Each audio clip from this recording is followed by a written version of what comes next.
नमस्कार बच्चों। आज हम पढ़ने जा रहे हैं कक्षा छठवीं की कविता चांद से थोड़ी सी गप्पें। इस कविता को पहले मैं एक स्टेंजा उसका पढ़ के सुनाता हूँ, फिर उसका हम अर्थ समझेंगे। कविता है, गोल हैं खूब मगर, गोल हैं खूब मगर आप तिरछे नज़र आते हैं ज़रा। गोल हैं खूब मगर आप तिरछे नज़र आते हैं ज़रा।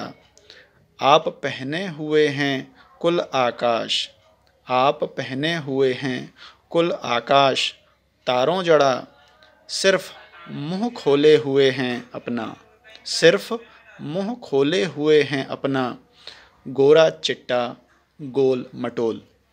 बच्चों, ये कविता चांद से थोड़ी सी गप्पें कवि शमशेर बहादुर सिंह द्वारा लिखित है।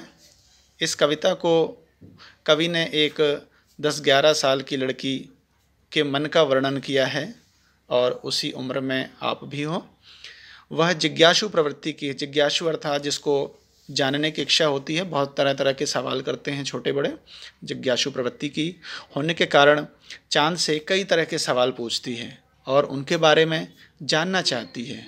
वह चांद से कैसे सवाल पूछती है कि आप गोल हैं मगर आप तिरछे नज़र आते हैं ज़रा। आप गोल मटोल आते हैं, कभी कभी थोड़ा सा तिरछे नज़र आते हैं।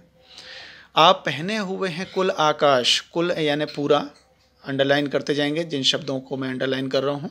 कुल अर्थात पूरे आकाश को आप पहने हुए हैं। और आकाश कैसा है? तारों जड़ा। ऐसा लग रहा है जैसे जो वस्त्र, जो कपड़े आपने पहने हैं वह तारों से जड़ा हुआ, अर्थात उसमें बहुत सारे सितारे लगे हुए हैं। आगे, सिर्फ मुंह खोले हुए हैं अपना गोरा चिट्टा गोल मटोल। और आप, ऐसा लग रहा है जैसे कि सिर्फ अपना मुंह खोले हुए हैं, ऐसा मुंह खोल के आप देख रहे हैं। गोरा चिट्टा गोल मटोल। गोरा चिट्टा यानी, गोरा चिट्टा किसको बोलते हैं? जो बहुत गोरा होता है, साफ सुथरा, मतलब रंग उसका कलर फेयर होता है, उसको गोरा चिट्टा। और गोल मटोल, जैसे कोई छोटा बच्चा होता है वो एकदम गोलू मोलू सा दिखाई देता है, उसको हम बोलते हैं कैसे, देखो गोल मटोल दिखाई दे रहा है। तो ये गोल मटोल गोरा चिट्टा उस चांद के बारे में कहा गया है। इसका दूसरा पेज है।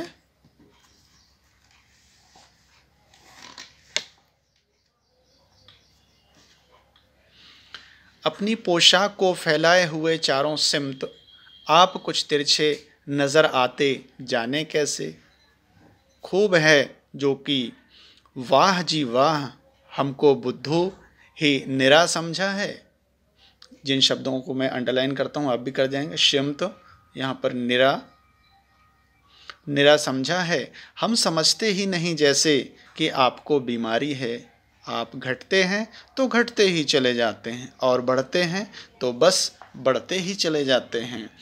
दम नहीं लेते जब तक बिल्कुल ही गोल ना हो जाएं।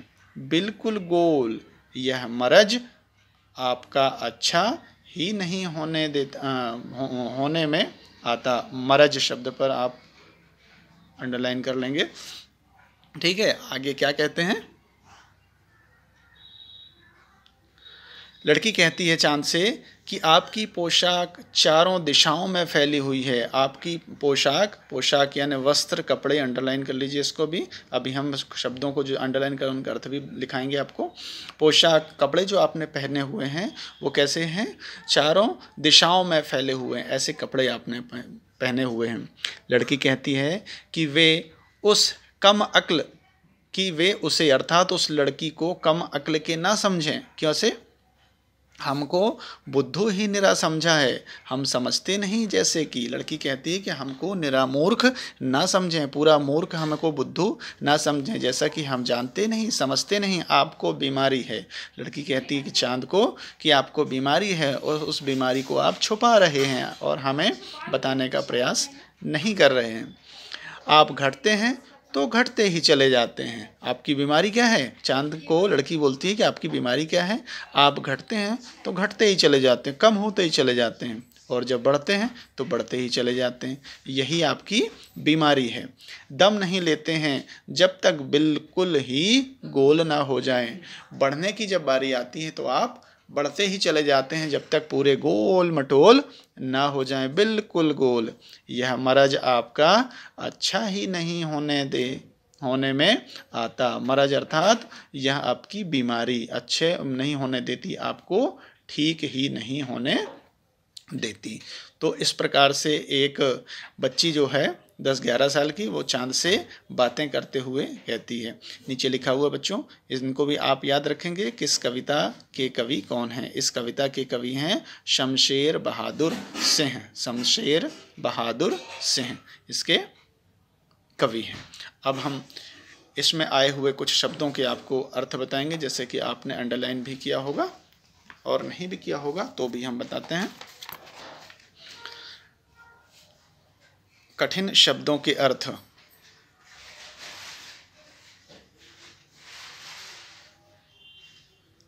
कठिन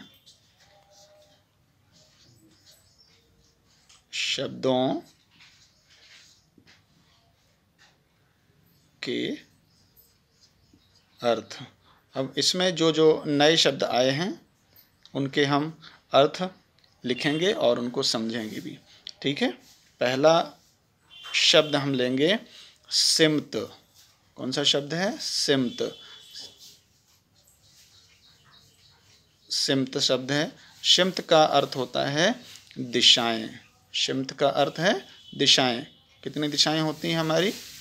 4 दिशाएं होती हैं। कौन कौन सी? पूर्व, पश्चिम, उत्तर और दक्षिण। ये हमारी 4 दिशाएं हैं। दूसरा शब्द है निरा। दूसरे शब्द का अर्थ जानेंगे हम। निरा। निरा शब्द है ना। निरा का अर्थ होता है पूरा। किसी को बोलते हैं अरे तू तो पूरा निरा मूर्ख है, अर्थात पूरा ही मूर्ख है, पूरा ही बुद्धू है। तीसरा शब्द हम लेते हैं दम। तीसरा शब्द है दम। दम अर्थात सांस। किसी को बोलते हैं ना दम रुक गई या दम भर गया, अर्थात सांस रुक गई। तो दम अर्थात सांस।